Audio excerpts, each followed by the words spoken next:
It is now in America's national interest to stop aggressive naval patrolling 12 miles off China's shores, because if you do that 20 years from now, there will be aggressive Chinese naval patrolling 12 miles off California shores. But I think the time has come for the United States to think very hard about a world in which it might become number 2 and China might become number 1. Then surely America's interests change dramatically.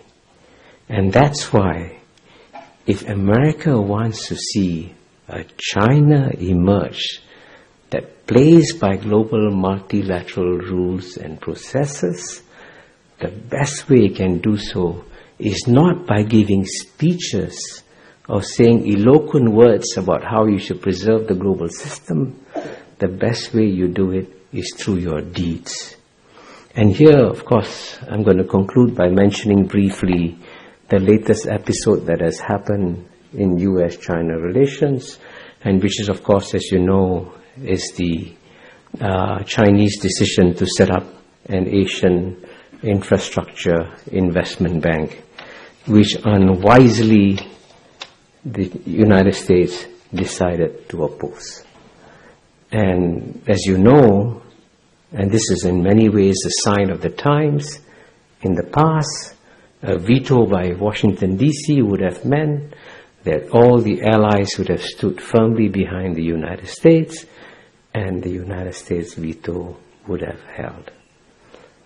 But even to my surprise, the first country to break that veto was the number 1 ally of the United States, which is the United Kingdom. And that's a sign of the times, that countries are now preparing for a world in which the United States will no longer be number 1. The rest of the world quite often sees the United States acting unilaterally, acting in its own interests, and often at the expense of global interests. And David mentioned that I've been the ambassador to UN twice. I was there. I've served there for almost 10 years.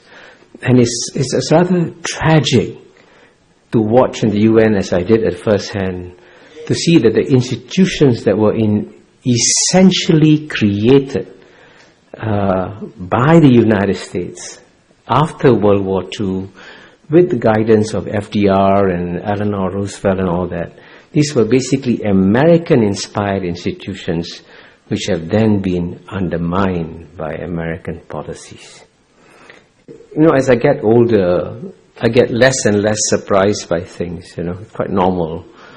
But one thing that's really surprised me is that on the one hand, the United States has clearly the freest media in the world, the best financed newspapers, the best financed television stations in the world. But I can tell you this, as someone who travels to at least 30, 40 countries a year, when I come to the United States and I go to my hotel room in Charles Hotel and turn on the television, I feel that I've been cut off from the rest of the world. And literally, the insularity of the American discourse is actually frightening. And this is also true, by the way. I mean, I've said this to my friends there anyway in New York Times. This is true of the New York Times. This is true of the Washington Post. This is true of the Wall Street Journal. There is an incestuous, self-referential discourse among these newspaper journalists and so on and so forth. And they reinforce each other's perspectives and end up misunderstanding the world. Because, the one key point I emphasize is that the era of Western domination of world history was a 200-year aberration. It's coming to an end. And as a result of it, you've got to learn to understand non-Western perspectives in the world. And it's actually quite frightening that in many ways I find American intellectuals behind intellectuals, including in Serbia, where I just was, or Greece, or in Istanbul, because they are much more aware of what's happening in the world than most American intellectuals are. I don't know how to solve that problem. But unlike the United States of America, the Chinese do not believe in proselytizing their beliefs. They do not believe that you have to copy or emulate them to succeed. And they also believe that it is far better for people to admire and respect them for their deeds rather than to pay attention to their words. So in a sense, we will have a very different world when the world's number one power in the world is no longer a missionary power in the world. That, if you look back over the longer history of China over the past 2,000 years or so, it's actually surprising how few military adventures the Chinese had overseas. And in general, they have actually, as you know, within the Chinese Confucian ethos, the guy who's a soldier is at the bottom of the value chain. And I want to emphasize, since I come from Singapore, and Singapore and Hong Kong are seen as competitors all the time, it is actually in Singapore's national interest to see Hong Kong thrive and succeed, because we need competition from another city-state, and therefore we can both do equally well. I mean, Singapore will not just survive, Singapore will do very well. Because, Mr. Lee Kuan Yew and the founding leaders of Singapore created some of the strongest institutions in the world in some areas. The quality of mind of the Singapore civil service, I think, is number one in the world. The quality of mind of the Singapore judiciary is also probably number one in the world. The quality of the Singapore military is probably among the top 10 in the world. Singapore's education system is already ranked among the top 3 or 4 in the world. We have the world's best airport, the world's best functioning port. So we have created a whole ecosystem of excellence in Singapore.